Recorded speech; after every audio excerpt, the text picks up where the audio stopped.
My name is David. I've lived in New York for 10 years now, ever since I moved from the countryside looking for a more intense life. This city gives me everything I ever wanted: energy, anonymity, opportunity.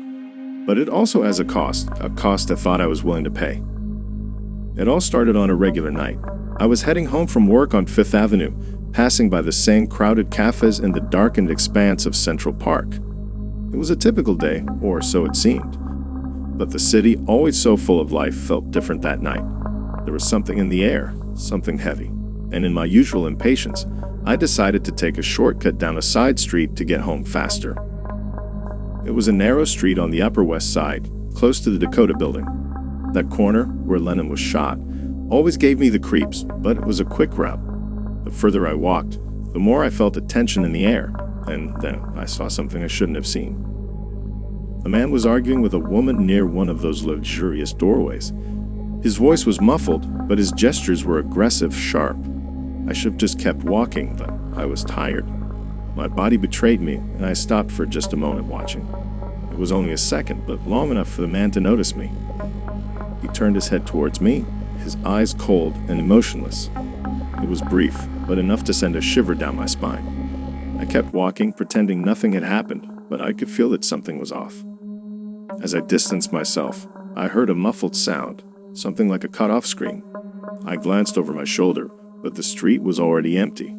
The man and the woman had vanished. Part of me wanted to go back to do something, call the police, but another part, that impatient and selfish part of me, told me to keep walking, and so I did. The following days were strange. I couldn't shake the feeling that I was being watched, like something was hanging over me. I kept telling myself it was just my mind playing tricks. It's not easy living in New York. The city devours you if you let it, and I was determined not to get lost in it. But then, a week later, I saw the news. A woman had been found dead in an apartment close to where I had passed. The descriptions matched. Panic took hold of me. Should I have done something that night? Did that man kill her after I passed? I tried to move on, but guilt began to eat away at my sleep at my days. When I finally decided to go to the police, terrified of being implicated, they barely paid me any attention. They said many had seen a man on that street, and that reports like mine were common. I felt invisible, like the weight of the city had turned against me. I knew I should have said something earlier. That's when the notes started appearing. Small pieces of paper, handwritten, left at my door, in my car, even at my office in Midtown. You saw. You did nothing. She's dead because of you.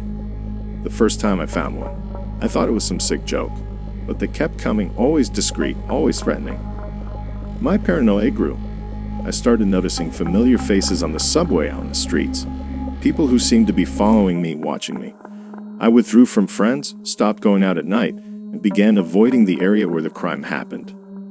I started taking cabs to work, avoiding the crowded subway lines and buses. My nights were filled with insomnia and fear, but the worst was yet to come. One night, after hours of trying not to think about what had happened, I heard the sound of heavy footsteps outside my apartment door in the East Village. I ran to the door and peered through the peephole, but saw nothing. The footsteps, however, continued, echoing down the hallway. A steady thud, like a slow, determined march. I locked myself inside the apartment. I tried convincing myself it was just my worn-out mind, but when I woke up in the middle of the night to the sound of something scratching at the door, I knew I was in deeper than I thought. I approached the door slowly, the sound of metal against wood making me shiver, and then came a knock. A single, firm knock. I held my breath as I opened the door, expecting the worst, but the hallway was empty. Just another note, stuck to the floor. You're being watched. That morning, after a sleepless night, I decided to leave the city. I took the first flight to Chicago. Hide, disappear, maybe that would save me. But when I arrived at the hotel, I opened my suitcase, and among my clothes, I found another note. There's no point in running. I don't know what to do anymore. I don't know who's after me, who's accusing me. But I feel like I'm losing my mind. What started as an impulsive decision, ignoring something I shouldn't have ignored, has condemned me. I should have done something that night. I should have helped. Now, wherever I go, this guilt follows me, and I don't know how to escape it.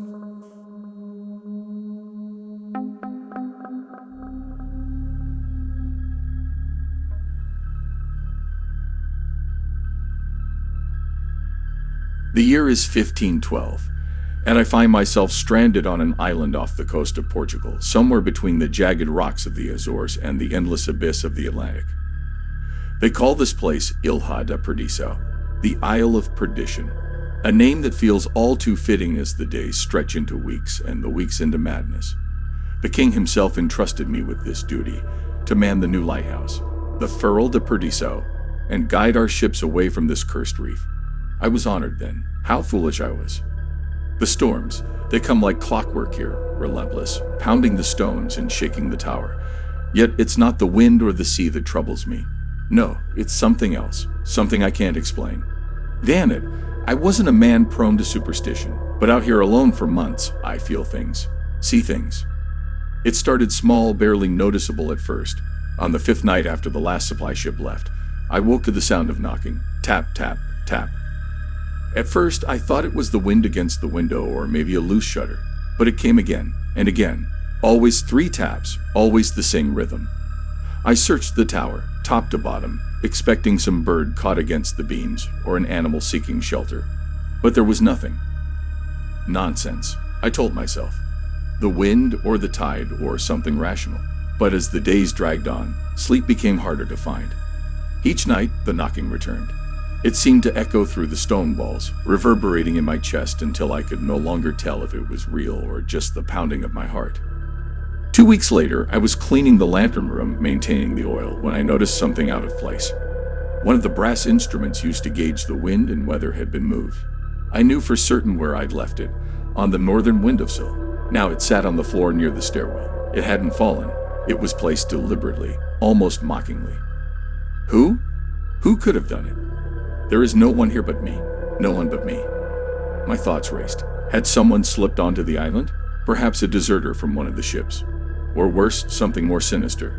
The only vessel to visit is the supply ship, and that only once a month, always in the day.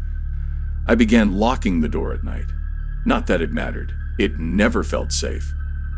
As the 3rd month approached, the line between waking and dreaming blurred. On more than one occasion, I caught myself speaking aloud, answering questions I hadn't asked, hearing voices on the wind that weren't mine. But one night I saw something. I had just extinguished the lamp when I caught sight of it through the fog, standing on the rocks below the tower. A figure. It was too far to make out clearly, but I could see enough. A man, or the shape of one, staring up at the light. Who could it be? There are no ships, no settlements, and no souls for miles around. I ran down the stairs, faster than I ever had before, my heart in my throat. By the time I reached the shore, there was nothing but the crashing waves and the eerie silence. I stood there for hours, scanning the horizon, looking for something, anything, to explain what I'd seen. Nothing. Days passed without incident. And then the dreams began. They were vivid, almost more real than my waking hours. I was no longer on the island, but deep underwater, drowning, gasping for air as the Black Sea swallowed me whole. I'd wake in a cold sweat, the sound of water filling my ears, only to find my bed dry. One night, I awoke in darkness. The lantern was out. Impossible, I had just filled it hours before. As I climbed the stairs to relight it, I felt a coldness at my back, as if someone was following. I rushed up, my hands shaking as I reached for the tinderbox. When I turned, there was no one, only the silence, the awful, suffocating silence. But here's the part I can't explain. The light had gone out without any reason. No wind, no malfunction. It just died. The supply ship arrived the next morning. I told them nothing. What could I say? That I was losing my mind? That I thought I was being haunted? They would have removed me from my post, and despite everything, I wasn't ready to abandon the lighthouse. Not yet. But something changed after that day. I began to doubt even my own memories. Did I truly see that figure on the rocks?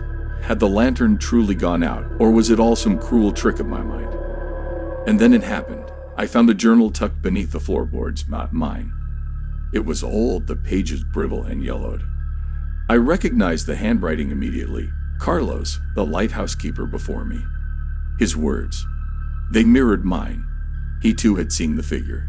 He too had heard the knocking, but his account stopped abruptly mid-sentence. No explanation, no resolution. And now, as I sit here, reading those final incomplete words, I wonder, am I next?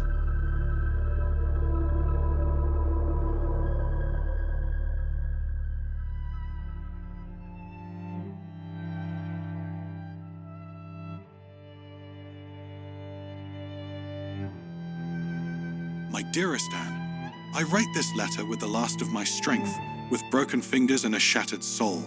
This is not the farewell I wish to give you, but it seems Providence has chosen a different fate for us. In this damp cell, surrounded by rough walls and an unyielding darkness, I try to compose these lines so you may know what has happened to me. They took me, Anne, dragged me like an animal into the dungeons, where the air is as heavy as the sin they claim I bear. They call me heretic, child of the devil, without giving me the chance to defend myself. Here, the truth is a double-edged blade, both protecting me and cutting me down. I have heard the screams, Anne. We will have. The walls whisper each lament, echoing promises that can no longer be kept, the muffled cries of those who came here before me and never returned. One by one, they're taken for what they call purification. But purification here is something entirely different from what we imagined in our prayers. The guards visit me with cold, calculated instruments. I no longer feel my legs, crushed and twisted like dry branches in the wind. My bones, Anne, turn to dust by the zeal with which they insist on extracting a confession from me. It is a grotesque game they play, twisting my body until I am lost to myself. With each visit, they take away a piece of my humanity.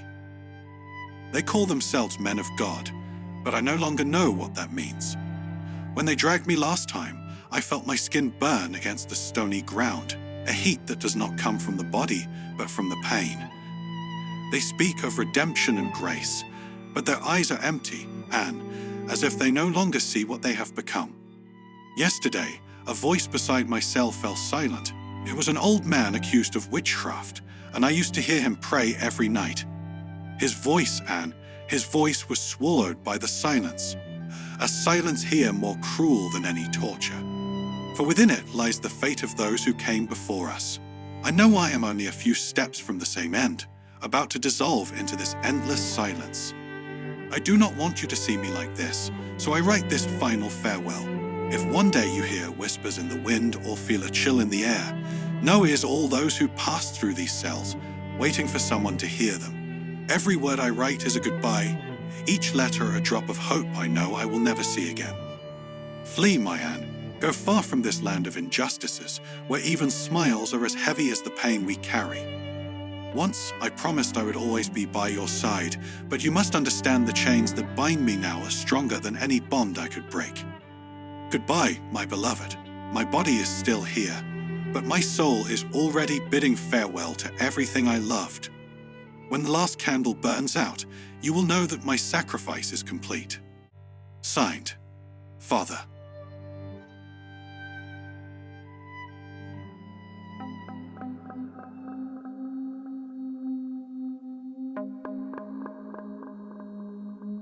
I've always lived in Baleta, Scotland, a quiet little town tucked away in the Highlands where everything feels frozen in time. It's peaceful for the most part. I would sit in the same little pub every evening after work, drinking a beer, talking to the same old faces. Nothing ever happened here. That was until I found that chap room. It started off innocently enough. You know how it is? You're bored, restless, maybe looking for a little adventure without leaving the comfort of your chair. I stumbled across this old forum dedicated to paranormal experiences. I was never really into that sort of thing. More of a skeptic, honestly. But there was something different about this place. It wasn't filled with the usual nonsense. No over-the-top ghost stories, no typical horror cliches. Just people seemingly normal sharing strange occurrences. And then there was one post that caught my attention. The title was The Watcher. The author described living in a small town and how someone had started watching him through his screen. The words were simple, they carried a weight, like the guy was practically begging for someone to believe him. It wasn't one of those exaggerated monster tales. It was subtle, unnerving. Once you're seen, he wrote, you can't be unseen. Curiosity got the best of me. I replied, asking for more details. I didn't know what to expect, but within minutes, I got a response. The user, called Watcher444, claimed to know where I was, said he'd seen me, that I'd already been marked. Marked? I laughed to myself, thinking it was some weird joke. I replied, All right, Watcher, if you know where I am, tell me. Describe the pub I'm in. Seconds later, a reply. There's a fireplace to your left. 2 men and a woman sitting at the bar. You're wearing a blue jacket.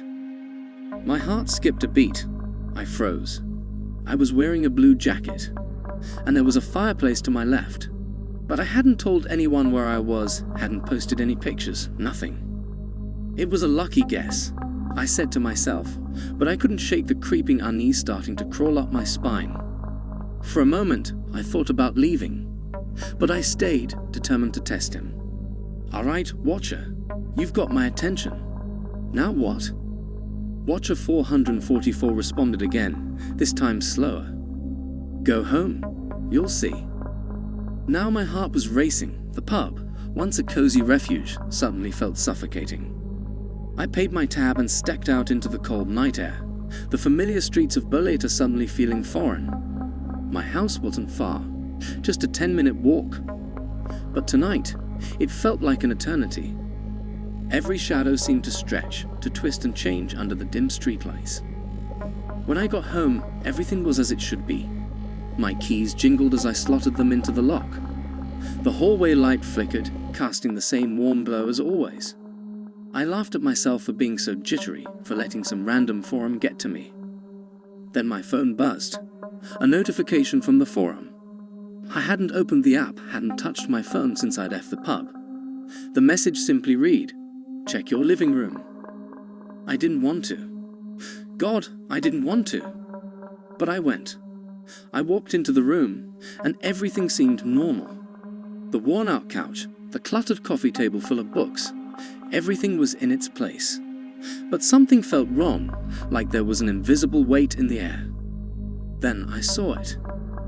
My laptop, which I hadn't touched since the morning, was on. The screen displayed a live feed of my own living room, from above, as if someone was watching me from the ceiling. My stomach churned. How was this possible? The camera on my laptop wasn't on.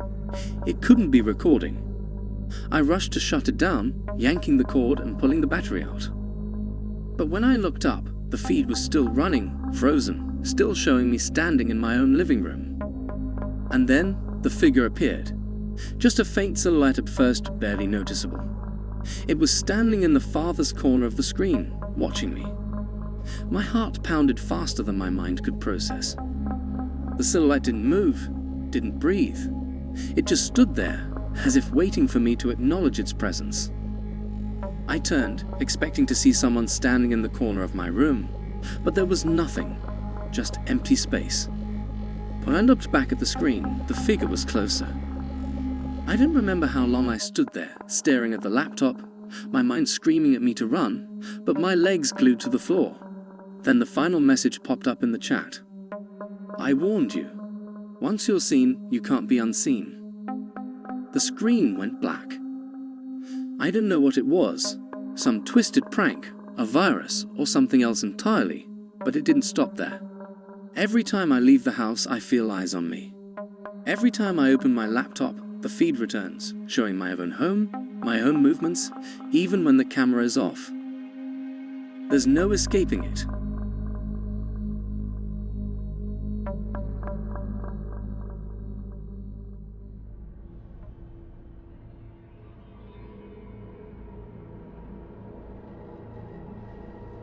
My name is Ephraim, son of a respected merchant, and in recent years, I've come to be known in our community as a scholar of hidden arts, a title that people only whisper in the alleyways of Jerusalem. This city, vibrant and chaotic, pulses with the sense of spice, voices, and rumors. In the markets and the courtyards of the synagogues, we study Torah and Kabbalah, though I must admit, my curiosity has taken me beyond common scripture, leading me to ancient, yellowed texts that pass from hand to hand, detailing forgotten knowledge. I am a skeptical man by nature, yet magic, with its mysterious allure, stirs my spirit in ways few can understand. I am no reckless soul. I spent years in study, honoring the teachings, respecting the boundaries of what we may and may not touch. And so, between scriptures and sleepless nights, I heard whispers of the Shem Hammerforosh, the hidden name, the name which, if pronounced correctly, could elevate a man to something beyond what he is meant to be. They say that only the angels know the complete name, but legends hint that once a man uncovered it. His tongue, they say, never found rest afterward. He was consumed, they say, without ever finding peace, though only part of the legend seemed real to me. In my arrogance, I thought that perhaps I could unlock what he had failed to grasp. It was night, the oil lamp flickered, and my mind wandered between courage and madness. Before me lay an old parchment, weathered and covered in a veil of dust, sealed with the care only the ancients used. It lay there, promising power and hidden ruin. I unrolled it, reading syllable by syllable, letter by letter, the fragments of that name, sections of the unnameable. Each syllable seemed to echo in the silence, reverberating in the stones and my bones. I felt the room shrink around me, the air thick like lead. That was when I sensed something that hadn't been there before. A heat, not from the oil lamp, but from the earth beneath my feet, as if the ground was boiling. But I pressed on. I continued, driven by a force I couldn't, or perhaps didn't want to, resist. Then I heard a voice, rough as dried leaves, coming from nowhere and everywhere at once. It whispered my name, my full name, with a tone that sounded almost like a summons, something familiar and foreign, like an ancient melody you haven't heard since childhood. I stopped, my hands trembling, the name still searing in my mind. "You're meddling with what you don't understand, Ephraim," the voice said, and I knew, as if the knowledge had seeped into my blood, that it wasn't a warning, but a certainty.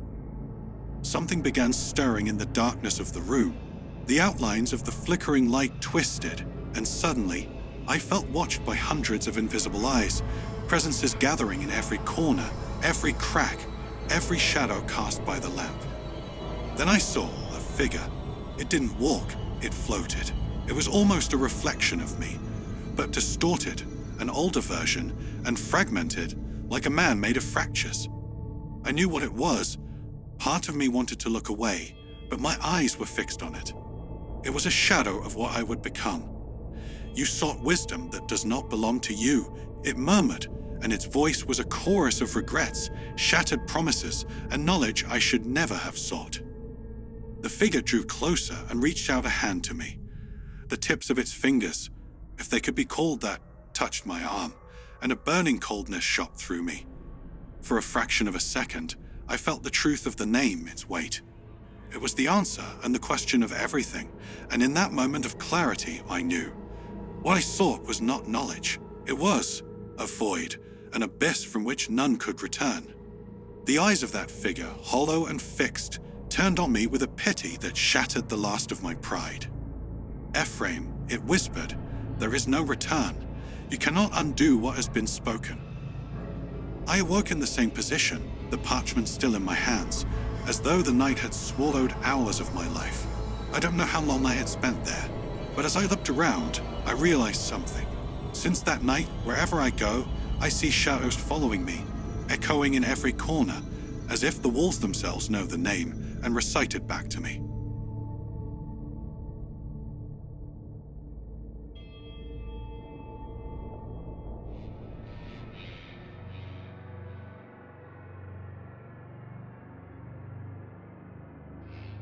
You know, I never believed in those stories.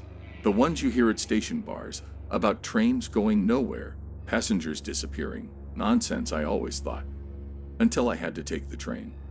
The old rusty one that snakes through the mountains of a forgotten region in Colombia. The name of the line, Ruta del Silencio, or the Silent Route. Not exactly a reassuring name when I didn't have a choice, and frankly, who still believes in those legends. I boarded the train as dusk fell, the sky a deep red, almost blood-like, swallowed by the distant mountains. The train itself had a few old cars, probably from when my grandfather was a kid. Inside, just a handful of passengers. Ordinary people, from what I could tell at a glance. Peasants with sun-hardened faces, quiet as if silence was the rule.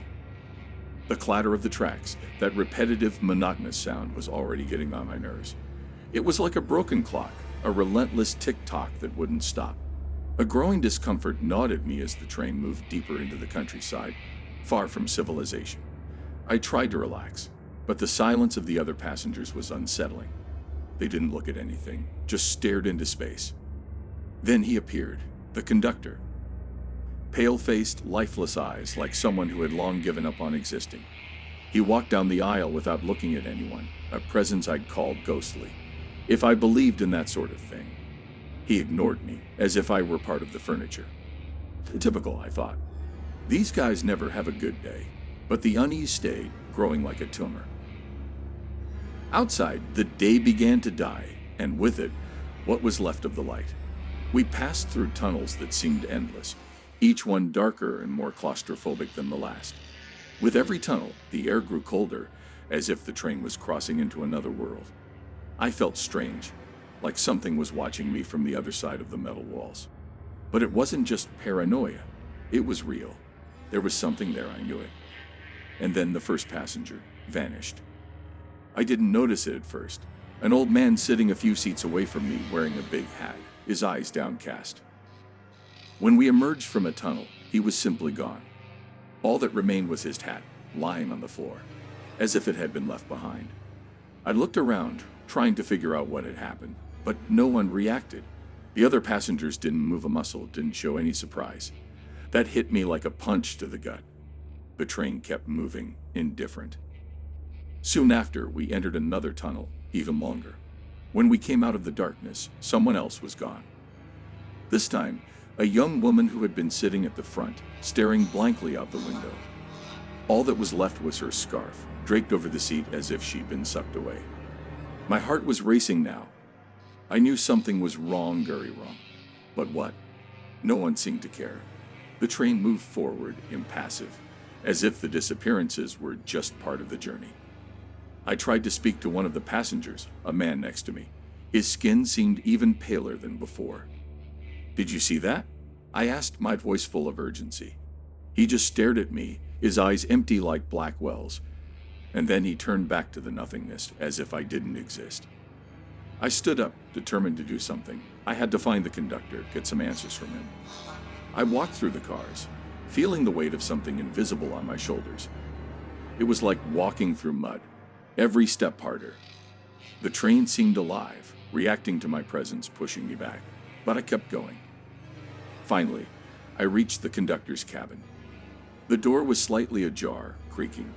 Inside, no one, just the control panel, dimly lit by a faint, flickering light, as if it had a will of its own.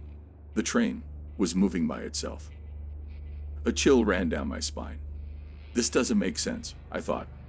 I looked around, but the silence was crushing. And then, out of nowhere, the door to the cabin slammed shut behind me, with a bang that made me jump.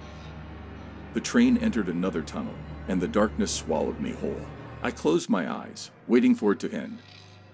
When the light returned, I felt a presence next to me. I didn't dare look, but I knew I wasn't alone anymore. Something was there, breathing in sync with me, so close I could feel the cold air on my neck. I stood still, trying to control the panic. Finally, I summoned the courage and slowly turned around. But there was nothing, just emptiness. I tried to go back to my seat, but the car, it had changed. Or maybe it wasn't the car. Maybe it was me. The people were still there, but they weren't the same. Something in them had dimmed. They were motionless, like statues, and I began to wonder if, at some point, I'd end up like that too. Trapped, silent, forgotten. The train didn't stop. Time no longer seemed to have meaning. Everything was tunnel. Everything was darkness. And with each passing moment, I lost more of who I was. The silence was devouring me, bit by bit. And then, as if nothing had happened, the conductor appeared again, his pale face unchanged. He handed me a ticket. "We'll arrive soon," he murmured. But there was no station. There were no visible tracks. There was only the promise of a destination I didn't understand.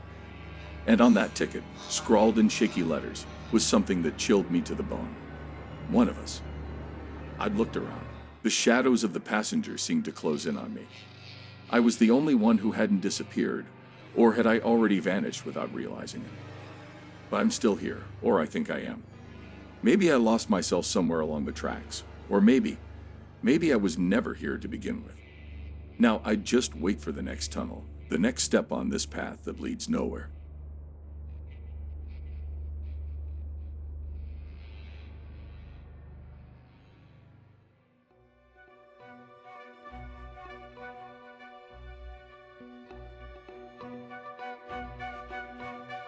Imagine this, I say, leaning back in my leather office chair, a smirk pulling at the corners of my mouth.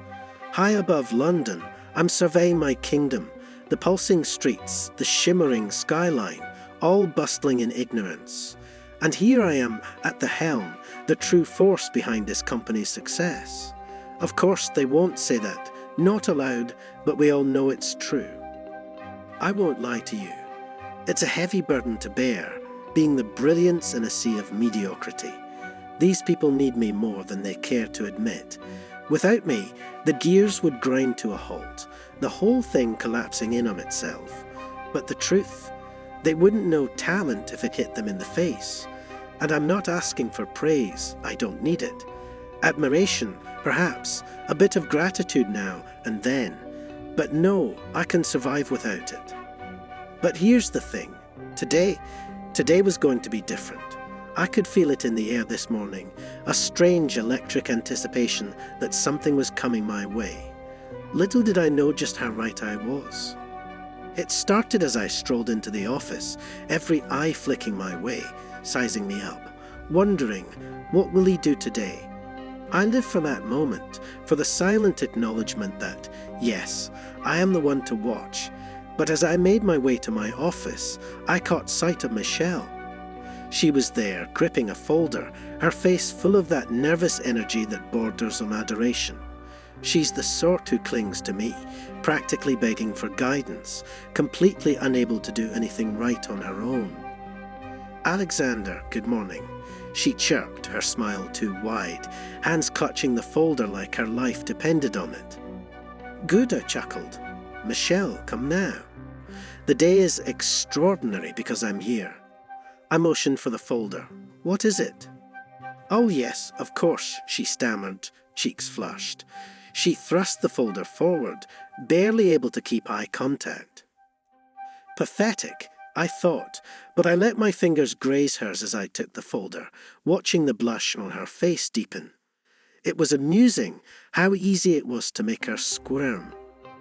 But that was the highlight of my morning, because from there, things started to take a darker turn. An email pinged on my phone as I sat down at my desk. A note from Donovan, my so-called supervisor. He wanted me to prepare my notes for his presentation. He was going to take credit for my work. I felt a surge of anger, and it took every ounce of control not to explode right there. He had no right at all. If anyone deserved to stand in that spotlight, it was me. The meeting was even worse.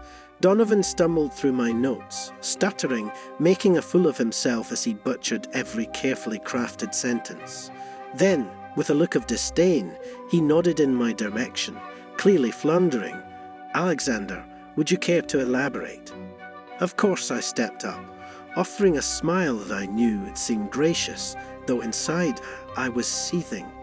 My words flowed, every phrase designed to emphasize how much he didn't understand, how little he brought to the table. But he cut me off.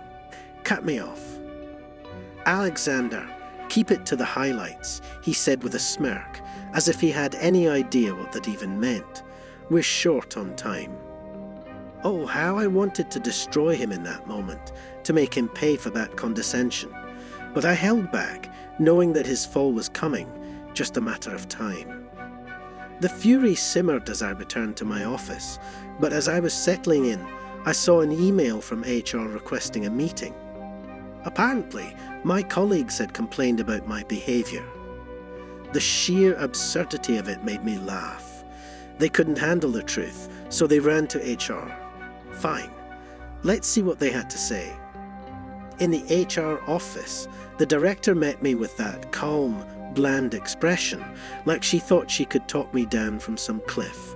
She talked about fostering a team environment, about people feeling uncomfortable around me. Uncomfortable for having standards, for refusing to indulge their incompetence. "Alexander," she said, her voice tinged with that infuriating condescension, "I think you might benefit from a more empathetic approach." Empathetic? I laughed. So now I'm the problem. I'm the only one holding this place together. Her eyes narrowed just slightly, a flicker of that pity look that always makes my skin crawl. It might help if you try to understand how others feel. I left her office in a rage, boiling with frustration, the words echoing in my mind like a taunt. How others feel. They were lucky to even be here, every one of them coasting on the coattails of my genius. I'm the one with the vision, the one keeping this place afloat. But do they see that? No. They only see their petty insecurities, their pathetic need for coddling. The afternoon dragged, my anger festering, filling me with a sick, simmering sense of injustice. As the office emptied out, I sat alone, refusing to leave until I'd calmed down. The silence crept in, thick and suffocating, pressing against me like a weight. The empty cubicles around me felt haunted, somehow, each one a reminder of the mediocrity that surrounded me daily. It was then I noticed a dark shape in the reflection of my computer screen, a figure, faint but unmistakable, standing just behind me. I spun around, heart pounding, but there was no one there. The room was empty. I took a shaky breath, laughing off the strange chill that had settled over me. "Get a grip, Alexander," I muttered. "It's just the stress," I told myself, "just the frustration of dealing with these fools." But as I turned back to my screen, the figure was there again, closer this time, a shadow in the corner of my vision, watching with hollow, empty eyes. I felt a cold sweat break out, a tremor running through me as I tried to shake it off. It wasn't real. It couldn't be real. And yet, the shadow lingered, a dark, silent presence, filling the room with a palpable sense of dread. I glanced around, every instinct screaming at me to leave, but my pride wouldn't allow it. This is my office, I thought, clutching the arm of my chair as if that could ground me. Then I heard it, a voice low and cold, whispering from somewhere in the silence. "All this, Alexander. For what?" My blood ran cold, my heart pounding so loud I could barely hear anything else. "Who's there?" I whispered, the words trembling on my lips. No answer, just the silence, thick and pressing, filling the room with a weight I couldn't ignore. I tried to laugh it off, to remind myself of who I was, strong, capable, untouchable. But the laughter died in my throat, hollow and bitter. And then, as I stared into the dark reflection of the screen, I saw it. My own face distorted, twisted with a darkness that didn't belong to me. My eyes were empty, hollow, as if something had hollowed me out from the inside. A chill ran down my spine as the realization hit me with horrifying clarity. I was the shadow, the emptiness I'd felt all day, festering inside, a void that nothing could fill. The voice echoed again, mocking, dripping with contempt. "All your brilliance, Alexander, all your power, and you're still nothing." I tried to scream, but no sound came.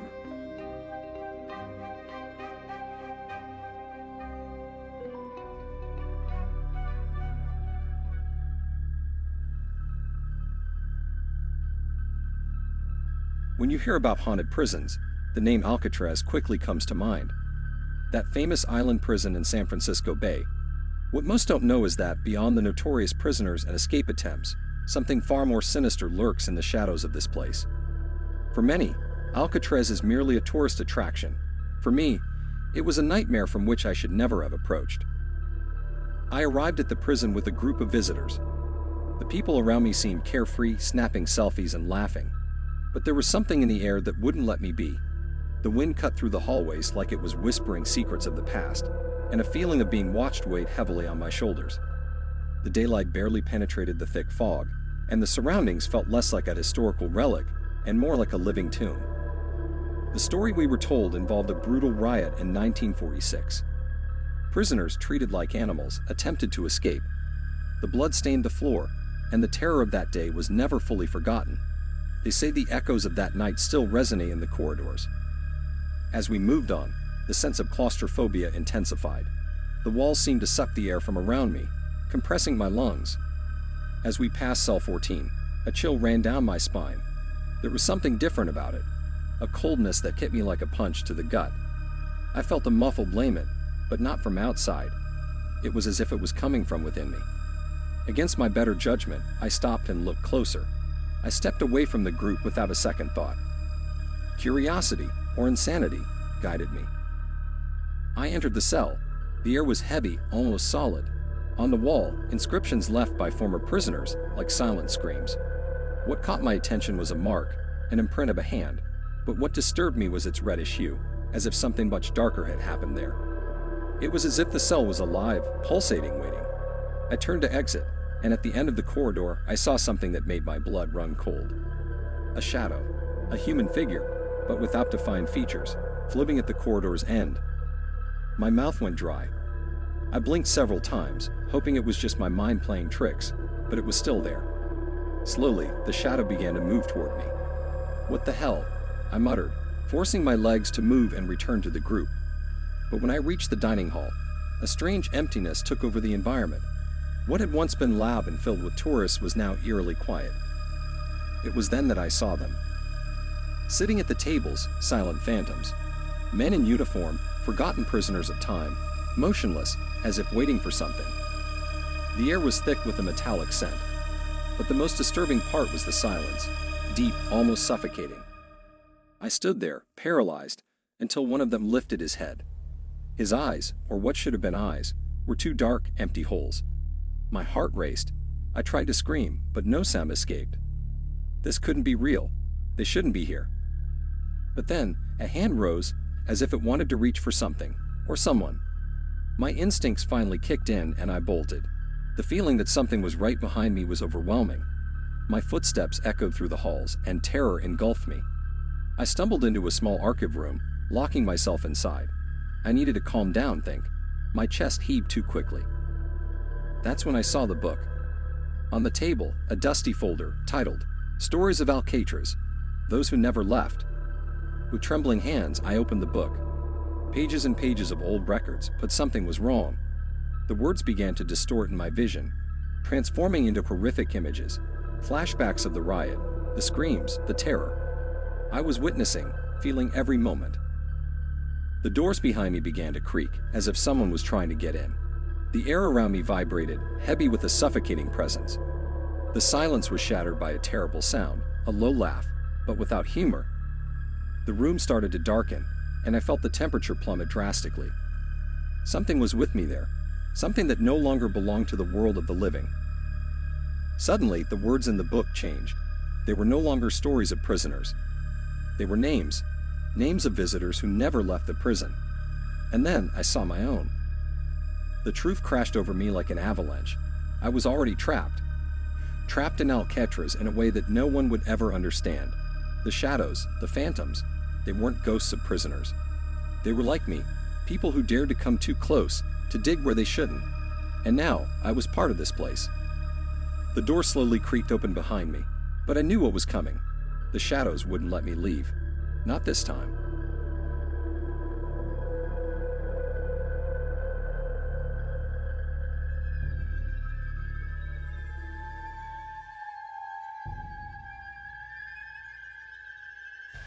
I took up residence in Freiburg, a picturesque city on the edge of the Black Forest, drawn to its old-world charm and the way history lingered in every alley. I rented a small flat overlooking the cathedral, where I could see tourists milling about during the day and the shadows stretching out, consuming the square at night. By profession, I was a writer, and by habit, I was a wanderer, someone who thrived on stories whispered by old stones and creaking wood. That's how I first heard about the Liechtenstein mansion. "Oh, you don't want to go there," warned Franz, an old man who frequented the market near my flat. He sold books, mostly old volumes with cracked spines and frayed pages, the kind I couldn't resist. "The place is cursed." It didn't take much to spark my curiosity. "The mansion," he said, had once belonged to a noble family in the late 17th century. The Liechtensteins were powerful back then, known for their influence in matters both political and occult. But after a mysterious fire in 1692 that claimed the lives of the entire family, the house stood abandoned, brooding at the edge of the forest, and none dared to claim it. Whispers of witchcraft, black rituals, and a blood pact with some infernal entity clung to the mansion like fog on a winter's night. I found myself drawn to it. Perhaps it was foolish. Perhaps it was some buried part of me that craved the unknown, but I had to see it. The first night I ventured there, the wind howled through the treetops, and the moon hung low, casting an eerie glow over the mansion's shattered windows. The iron gate was unlocked, rusted and bent, as if pried open by something with strength beyond comprehension. I hesitated but pressed on, the gravel crunching under my feet as I stepped onto the overgrown path leading to the mansion's front doors. Inside, the air was stale, heavy with the scent of decay and neglect. Cobwebs draped over old portraits, their eyes gouged out, faces twisted in expressions of anguish. I could almost hear their screams. Oh, more to myself than to anyone else. What horrors had they witnessed here? It was then I saw her for the first time, a woman standing at the foot of the grand staircase. She was dressed in a tattered gown that might have once been white, but was now stained with the shades of rot and time. Her eyes, oh, those eyes were hollow, empty, as if the soul behind them had long since been ripped out. She turned to me, lips parting in what I could only describe as a breathless, agonizing moan. "Leave," she whispered, the word crawling over my skin like insects. My instinct screamed at me to run, but my feet remained rooted to the spot, anchored by an unexplainable force. That's when I noticed the faint scar on her neck, a thin line tracing from one side to the other, like a remnant of some brutal execution. My mind raced back to Franz's stories about how a maid had been executed for heresy when she refused the Liechtenstein's demands for her blood to be used in a ritual. Could it be her? Could it be? The air grew colder, and suddenly I felt something else. A flicker of movement caught my eye in the reflection of an old window. A man, tall and imposing, stepped forward, his eyes burning with malice, staring directly at me. "Who are you?" I demanded, my voice shaking. I could feel my pulse thundering in my ears, the sound so loud I almost missed his response.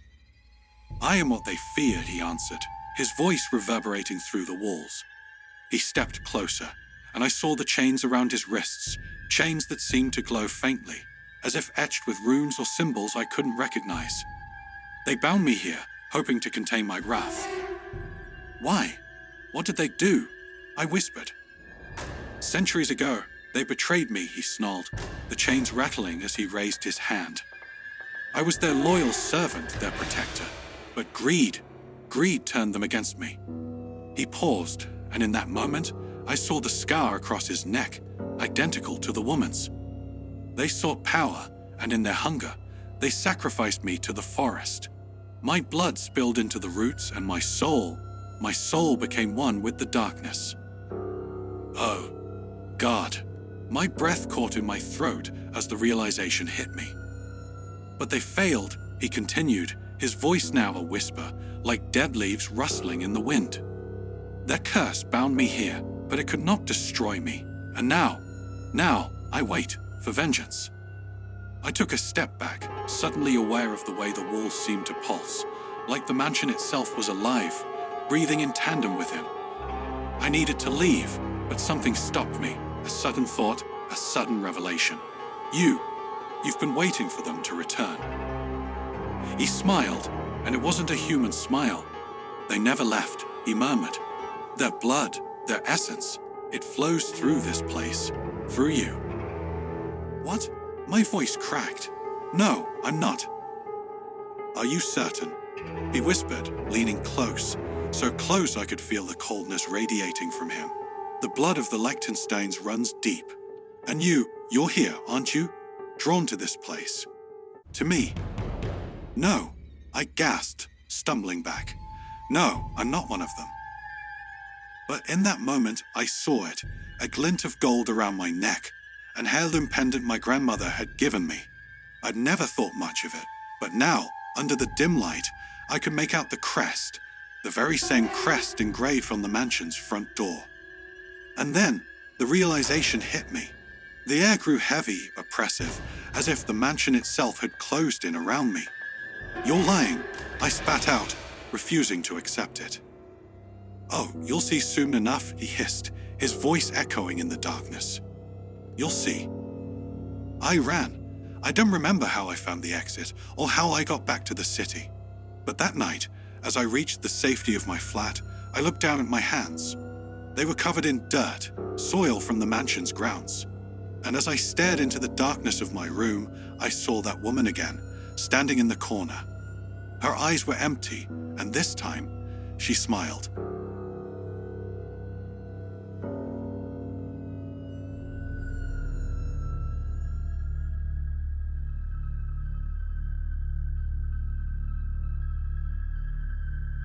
The rain fell incessantly, covering the stone city with a dense, pulsing mist.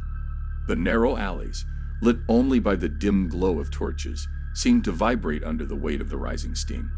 I walked through the streets of Sufdula, a once glorious city in the lands of Numidia, now consumed by secrets. It was the year 540, and destruction followed in our wake like a shadow that spread ever wider. Rumors spoke of the earth finally demanding the justice we mortals had denied for so long. Emperor Justinian had sent envoys to investigate the plague ravaging the heart of the empire. But what awaited us was much older and more terrifying than any scourge Rome had known. And I was chosen to descend into the belly of this profane city in search of an answer. It all began when the old historian Malco, who had taken refuge in Sufdula after the fall of Carthage, first mentioned the flames of Gomorrah. He spoke in whispers, as if the gods still watched. "The city burns, but the fire does not consume it. They live there, trapped between times, between flesh and spirit." I laughed back then. Now my lips remained sealed at the thought of such arrogance. The central square of Sufdula, with its market and weathered marble statues, exuded a foul stench. The whispers of old legends circulated among the spice and fabric stalls, and something in the air seemed weird. I went to the Temple of Saturn, where the voices of the priests echoed among the ancient pillars. The wind, carrying desert dust, whispered like a serpent among the stones. It was there, beneath the sacrificial altar, that I found the first signs. Marks etched into the rock, not crafted by men but by much older forces. The head priest, a man of advanced age and a grim demeanor, looked at me with eyes that had seen far more than any mortal should. "You seek answers, stranger?" he asked, his tone making me hesitate for a brief moment. "Yes, I seek them," I replied. Perhaps deep down, I already knew that what I would find would rob me of sleep for the rest of my days. He led me down to the temple's subterranean chambers, stairs that descended into the city's bowels, places where few dared to tread. The smell of burnt oil filled the air, and the torchlight barely reached the vaulted ceilings. There, in a chamber illuminated by an unnatural glow, I saw it. The wall was covered with an ancient mural depicting a city in flames. But these were no ordinary flames. They were alive, as if the fire itself had a will. And in the center, a hooded figure with hollow eyes watched over it all. "What is this?" I asked, my voice breaking. "The beginning and the end," the priest sighed with resignation. "This city, like Gomorrah, was marked by divine wrath. And we are the heirs to its curse." Abruptly, I felt the temperature drop. Something moved in the dark corridors, and I knew with a chilling certainty that we were not alone. I looked at the priest, but he remained calm, as if he had been expecting this for a long time. Then, without warning, he knelt before the mural and began to murmur words in a forgotten tongue. And that's when I first heard it, the sound. A whisper, like the crackling of distant flames, but it wasn't coming from outside. It was coming from within me. Something was calling me. Node was commanding me. I tried to fight it, but my feet began to move on their own, pulling me deeper into the chamber, where the darkness was thickening. The priest turned to me, his eyes now completely black, devoid of any humanity. "You were chosen," he said. "The plague that ravages this empire is only the prelude. The real flames are yet to come." I tried to speak, but my voice failed. I felt a weight on me, as if the air was turning to lead. Then I saw them, figures emerging from the walls, as if the very stone were vomiting out lost souls. They walked toward the altar, their faces twisted by agony and regret. What I was witnessing was no simple passing. It was something much, much worse. I ran up the stairs back to the surface. But the city had changed. The streets were deserted, the market stalls abandoned. And the rain that once fell now burned on my skin like acid. The sky was red, and that sound of flames was everywhere. I reached my lodging, trembling and soaked, but found no safety there. In the mirror behind me, I saw the shadow of the hooded figure. It followed me, ever present, like a shadow I could never escape. Now, as I write these words, I feel the heat rising around me. I know the flames are close, but I still cannot understand. Could this be the end that Emperor Justinian so feared? An empire burned from within, destroyed not by visible enemies, but by forces men will never comprehend. I don't know, but what I do know is that the fire is coming, and no one is safe.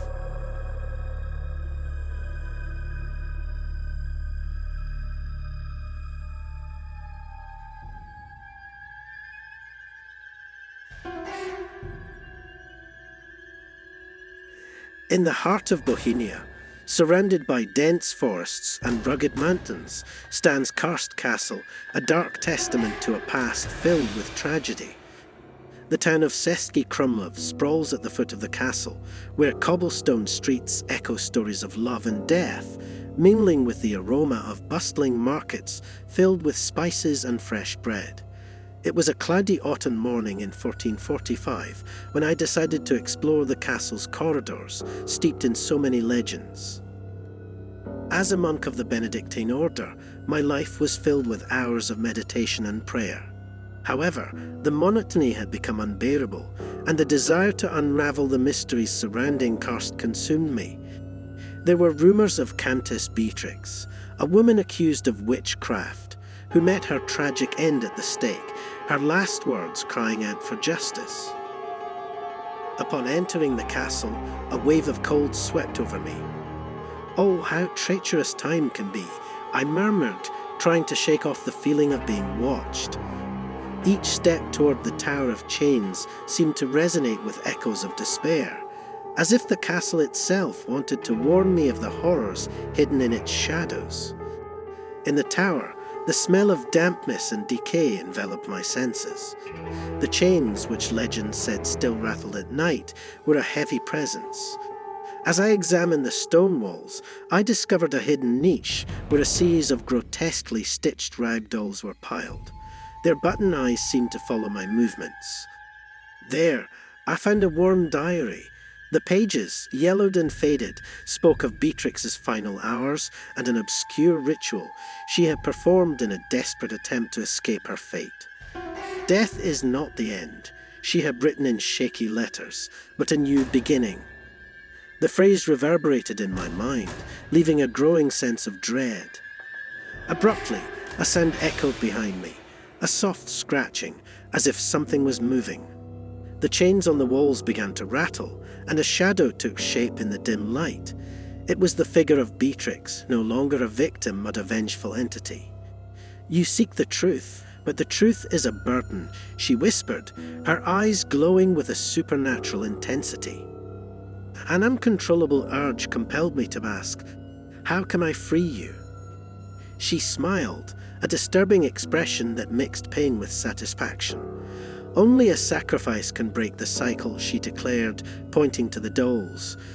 "Their eyes must be returned to the earth from which they came."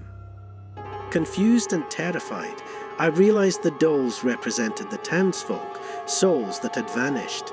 The need for sacrifice tormented me. "Oh no, I can't do that," I shouted, but the pressure of Beatrix's presence was overwhelming. In a moment of clarity, I understood. It wasn't me who needed to sacrifice. The castle and its legends demanded not the death of a life, but the revelation of hidden truths. "Free yourself," I cried to Beatrix. "The truth need not claim more blood." The chains stopped rattling, and Beatrix's shadow hesitated, her expression confused. It was then I realized the energy enveloping the castle was dissipating. The air grew lighter, and the oppressive presence began to fade. With one last cry, her figure dissolved into a cloud of smoke, and the dolls fell, their button eyes shattering. Beatrix's freedom did not come through death, but through acceptance of her past. I, on the other hand, did not escape unscathed. As I left the tower, I felt a part of me slip away into the castle's shadows. My memories became fragments, like echoes of distant voices. I had broken the cycle of pain, but the experience had transformed me. I was now a guardian of Karst's legends, a storyteller walking between the living and the dead, carrying the weight of truth. As I walked away, the whispers of the castle still echoed in my mind, and I knew that, even outside its walls, its story would never be forgotten.